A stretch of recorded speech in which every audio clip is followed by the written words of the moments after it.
عیسی د هیرودس د پاچاهۍ په وخت کې د یهودیې د ولایت د بیت لحم په ښار کې وزېږېده.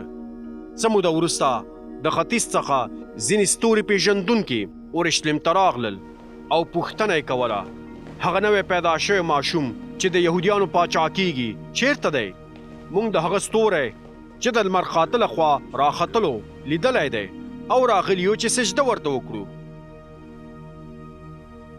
کله چې هیرودس پاچا دا خبره واورېدله نو ډېر پریشانه شو او د اورشلیم ټول خلک هم پریشانه شول.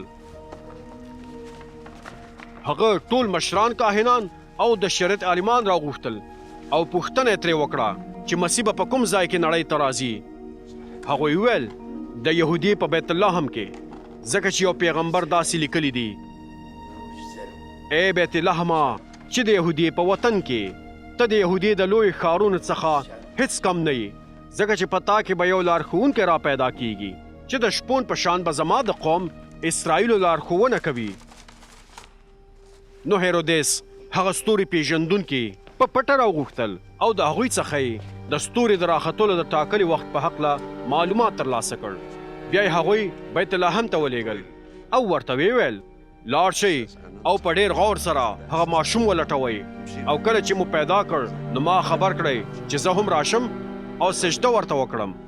کله چې هغوی د پاچا خبرې واورېدلې نو په خپله لاره روان شول او هماغه ستوری چې د لمر خاته خواته یې لیدلی و ولیده چې د هغوی څخه مخکې روان و او په هغه ځای باندې ودرېده چیرته چې ماشوم و. کله چې هغوی هغه ستوری ولید نو ډېر زیات خوشحاله شول.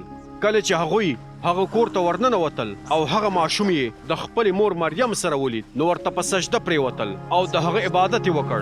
بیا یې د خپلو کڅوړو څخه سره زر قیمتي خوشبویۍ او د مر کنډ راویستل او د سوغات په توګه یې هغه ته ورکړل، څرنګه چې خدای هغوی ته په خوب کې خبرداری ورکړی و چې بیرته هیرودس ته لاړ نشي نو په بله لار خپل وطن ته ستانه شول.